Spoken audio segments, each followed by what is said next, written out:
Kamusta na nga po mga master, at sa videong ito ay atin ang ipagpapatuloy na gisahin ang chapter 49 at 50 sa manhwa series ng Ranker's Return. Kaya't atin na nga pong agarang umpisahan. Agad na pumasok nga etong binata sa loob nitong nasabing gusali, gayon din ay sinalubong nga siya nitong dalawang individual na nagpapakita ng kaduda-dudang ngiti habang nagtatanong kung ano ang kaniyang pinakapakay para sa kanila. Wala namang paligoy-ligoy na isinaad nitong si Yunwoo na naroroon siya upang magbayad sa kaniyang pagkakautang. Nagsimula na ngang maghalukay sa kanilang record etong lalaking kanyang kaharap at nung makita niya etong pangalan ng binata, gayon din ang halaga ng utang mayroon ito ay bagya siyang napaisip sapagkat lubha itong napakalaki na umabot pa nga ng 15 milyong won. Paliwanag nga nitong binata na ito ay utang ng kanyang ama, kasabay ng muling pagtatanong nitong lalaki niyang kaharap kung magkano ang kanyang ibabayad. Habang nag-iisip na malamang ay walang malaking halaga ng pambayad etong 20 taong gulang na individual na nasa kanyang harapan. Subalit nung isinaad nitong binata na nais niyang magbayad ng nagkakahalagang 5 milyong won ay natigilan nga etong dalawa niyang kaharap at literal na hindi makuwang maniwala sa halaga ng salapi na kanyang isinaad. Kaya't upang patunayan ang kanyang pahayag ay mas minabuti nitong binata na ilabas ang kanyang cellphone at ipakita ang laman ng kanyang bank statement na sadyang ikinabigla nitong individual na naroroon. Habang eto namang tumatayong gwardya sa labas nitong silid ay palihim na naririnig ang interaksyong nagaganap at labis na napapahanga sa ginagawa nitong binata para sa kanyang ama.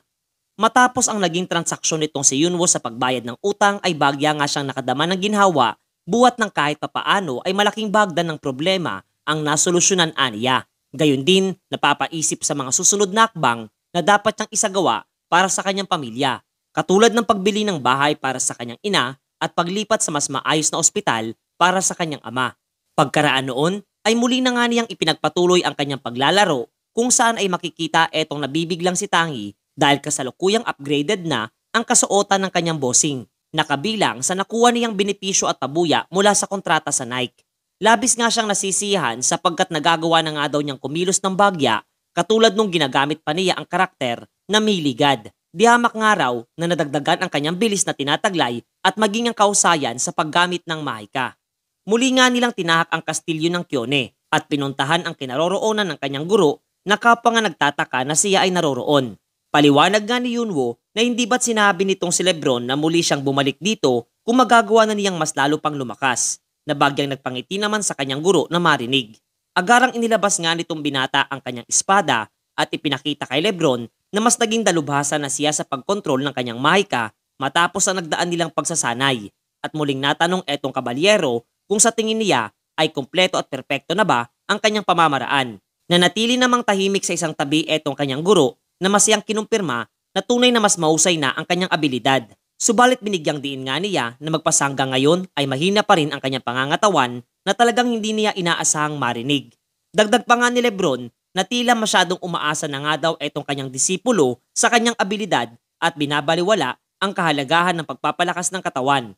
Habang agad namang nauunawaan nitong nadidismayang si Yunwoo na malamang ang tinutukoy nitong kanyang guro ay ang tinataglay niyang mababang level pa rin magpasangga ngayon. Mas minabuti nga nitong si Lebron na bigyan siya ng isang misyon at ito nga ay ang tahakin ang lugar na Lactus at hanapin etong general na nagngangalang Gerald na masaya namang tinanggap nitong binata sapagkat ang magiging pabuya nito ay karagdagang EXP points. Gayon din, ayon pa nga sa kanyang guro na kapag nakabalik na siya mula sa naturang ibinigay niyang misyon ay may pupuntahan nga rin daw silang dalawa ng magkasama. Kung kaya't dapat mas maging handa etong ating pangunahing tauhan hanggang sa kanilang pag-uusap nga ay tuluyang nahinto matapos ang biglaang pagtanggap niya ng isang tawag mula kay Kale. Samantalang sa mga sandali ding iyon ay ipinakita ang isang malaking gusali na pagmamay-ari ng kumpanyang Quincy at sa loob nga ng kanilang cafeteria ay masisilayan ang dalawang team leader na nag-uusap tungkol sa patch na ilalabas sa susunod na linggo. Kabilang na dito ang mga karagdagang klase ng mga events na ilalabas para sa larong arena na sadyang magbibigay sa kanila ng bagyang pasakit sa ulo buwat sa nalalapit na ang deadline para dito. Napag-usapan nga din nila ang tungkol sa King of Mass Combat, gayon din ang hinala na etong si Alibos ang tumalo sa manalarong si Mascherano na sa kabila ng layo ng agwat ng kanilang level na tinataglay ay naikumpara pa nga ang kanyang abilidad sa dating manlalaro na nagngangalang Miligad na misteryosong naglaho 2 taon na ang nakakaraan. At kapwa nga hinahangad na sana nga daw ay muli itong bumalik sa paglalaro ng arena. Wala nga silang kaide-ideya na ang kanilang pinag-uusapan sa kasalukuyang manlalaro ay kinakausap nitong si Kale hinggil sa magiging susunod na episode ng kanilang programa. Kabilang na dito ang tungkol sa mga magiging kalahok. Natanong nga niya etong si Kale kung maaari pa nga daw bang palitan ang dalawang spot sa mga ito na talagang kanyang ikinabiglang marinig. Lalo na nung isinaad nitong si Yunwo ang kanyang pagnanais na makilahok sa susunod na episode. Nangangamba nga etong kanyang kausap. Buwat sa ang makalahok nga raw sa King of the Mask Combat ay dihamak na mas matataas ang level na tinataglay kumpara sa kaniya, na agad namang pinakalma nitong binata sapagkat nakatitiyak nga daw siyang magagawa niyang manalo laban sa mga ito, gayon din hiniling ng isa sa dalawang spot ay ipagkaloob sa JT Telecom player na nagngangalang Jung Han Baek. Buwat sa aniya ay may personal siyang bagay na nais iparating dito. Pasimple namang nangangamba etong si Kale hindi dahil sa pagbabagong kanyang hinihiling, kundi para sa manlalarong nais niyang isali. At bago pa nga daw ito makumpirma, ay kinakailangan muna niyang ipaalam sa kanyang bossing at do'y tuluyang tinapos na ang kanilang pag-uusap. Napabuntong hininga nga etong si Yunwo habang inaalala ang pang-aalipustang ginawa nitong si Jun Han Baek para sa kaniya at sa kanyang pamilya sa nakaraan. Kaya't sisingilin nga daw niya ito ng malaki sa susunod na episode ng King of the Mask Combat, at ang kanyang aurang inilalabas ay agarang napuna nitong ibang mga manlalaro na naroroon. Habang ayon pa nga sa ating pangunahing tauhan na hindi na siya makapaghintay pa na kanyang masilayan sa ngayon kung ano na ang estado ng abilidad na ipinagmamayabang nitong hambog na si Jung Han Baek matapos na maging isa di umanong pro gamer mga master. Lumipas pa nga ang ilang oras at tuluyan nang narating nitong si Yunwo ang lugar na tinatawag na Lactus Fortress, at sadyang kapwa silang dalawa nitong si Tangi ay hindi makapaniwala na lubang napakalaki nitong general na nagngangalang Gerald. Masaya nga siyang tinanggap nito matapos na mapag-alaman na siya ay disipulo ng kabalyerong si Lebron, at ang matagumpay na makita nitong binata etong general ay agad na kinilala ng system at ipinagkaloob ang karagdagang EXP. Paglalahad pa nga nitong si Gerald na ayon sa mensaheng ipinadala sa kanya ni Lebron ay maaari niyang gamitin etong binata sa anuman niyang nanaisin. Subalit hindi naman daw siya ganun kasadistang individual at ninais na pagpahingayin muna etong si Yunwo matapos ang malayo-layong paglalakbay. Ngunit batid nga nitong binata na oras na magpahinga siya ay mahihinto na ang quest na ipinagkaloob sa kaniya ng system. Kung kaya't nakiusap nga siya kay Gerald na ipagawa na sa kanya ang bagay na nais nitong ipagawa na talagang nagpangiti sa naturang general. Ipinaliwanag nga nito ang rason sa binata kung bakit ganoon na lamang kataas ang pader na nakapalibot sa Lactus Fortress. Ito nga daw ay dahil sa pag-ataking isinasagawa ng napakaraming mga halimaw sa naturang lugar isang beses kada taon sa hindi nila malamang rason. Kung kaya't bilang kaniyang gawain ay kinakailangan nga daw niyang mabawasan ang bilang ng mga halimaw sa Rug Mountains na may kabuuang bilang na 900 at 99. Gayon din ay alamin ang pinakarason kung bakit nagaganap ang pagsalaking ng mga ito sa naturang fortress. Literal na naguluhan nga itong binata sa kanyang napag-alamang gawain, lalo na ang masilayan ang dami ng bilang ng mga halimaw na kinakailangan niyang paslangin at palihim na naiinis sa pagiging tusuan niya nitong NPC na nasa kanyang harapan. Wala na nga siyang sinayang na anumang sandali at agad na nagsimula na sa misyong nakaatas para sa kaniya. Mabilis nga niyang idinispatcha ang mga halimaw na nasa kanyang daraanan at do'y natanong siya ng kanyang alaga kung gaano pa karami ang kinakailangan nilang kaharapin. Kaya't nung isinaad nga nitong kanyang bossing ang eksaktong numero ay hindi na nito maiwasang mabigla at mabahala sa dami pa ng kinakailangan nilang tapusin. Sa kabila noon ay nakuha pa rin itong ating pangunahing tauhan na maging positibo sapagkat mayroon pa nga daw 36 na oras na natitira bago ang susunod na episode ng King of the Mask Fighter. Magkasama nga sila ng kanyang alaga na lumaban kontra sa pulutong ng napakaraming goblin, kabilang na ang mga unggoy at dambuhalang mga ahas. At dahil nga sa walang patid na pakikipaglaban ay literal na nanghina nga etong si Tangi at iniisip na mukhang dito na siya tuluyang mamamaalam. Maging etong ang binata ay naguguluhan na rin sapagkat matapos nga niyang manalo at maglaro sa loob ng 12 oras ay wala man lamang maski isang item na ipinagkaloob ang system para sa kaniya.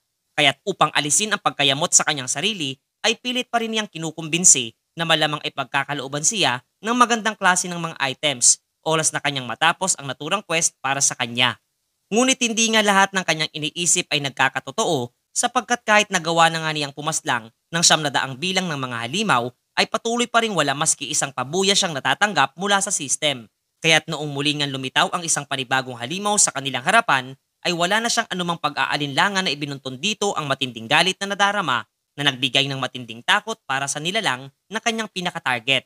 Matapos noon, ay ipinakita din sa atin etong si Yang Chan na kinakamusta etong lantang gulay na si Yunwo matapos ang ginawa niyang nakakapagod na quest na hindi man lamang nagkaloob sa kaniya ng maski isang item kahit na nagawa niyang makumpleto etong dalawang quest na ipinagkaloob sa kaniya ni Gerald. Hinang-hina nga ito at ayon pa nga sa kanyang matalik na kaibigan na malapit nang mag-umpisa ang airing ng ikalawang episode ng King of the Mask Combat at binigyang diin na pumayag nga lamang daw siyang tulungan etong si Yunwo sapagkat nasambit nitong magiging kalahok sa naturang episode etong si Jung Hanbek. Pagkarinig nga niya sa pangalang iyon ay agad na nagbago ang timpla nitong binata at tila ba muling nanumbalik ang nawalang lakas sa kanyang katawan. Bagya nga siyang pinagtawanan nitong si Yang Chan sapagkat lubang napakadali nga daw basahin ang klase ng pag-uugali meron itong ating pangunahing tauhan. Ilang oras pa nga ang lumipas at nagsimula na ang ikalawang episode ng King of the Mask Combat at muli sa pagkakataong ito ay nagpanggap etong si Yang Chan bilang si Alibos na kasakasama na sa kasalukuyan bilang MC etong si Tangi. Agad na nga rin niyang ipinakilala isa-isa ang 6 na bagong kalahok at una nga dito etong karakter na nagtatago sa loob ng costume na kuneho at tinawag ito bilang Countess of the County. Sumunod naman etong nilalang na mistulang nagmula pa sa ibang planeta at tinatawag ito bilang alien specimen HZ-12. Ang ikatlo ay etong dambuhalang lalaki na tinawag na Mr. Mowai. Ika-4 na karakter naman etong romantic assassin, pang-5 etong si Flying Boy, at ang panguli ay etong aniya ay kriminal na pumapas lang na may kasamang ngiti na tinawag nilang Smile Face. Ang 6 naman lalarong ito nga daw ang maglalaban-laban sa ngayon at magbibigay ng pagkakataon upang harapin sa kasalukuyan ang may hawak ng trono na wala kang iba kundi si Flaming Fist. At dahil tapos na nga raw ang kanilang pagpapakilala, ay kanila nang agarang uumpisan ang labanan ng mga ito. Pasimple ngang napatingin sa 6 na kalahok etong si Yang Chan na nagpapanggap bilang si Alibos at napapaisip kung sino sa 6 na kalahok etong si Jung Hanbek.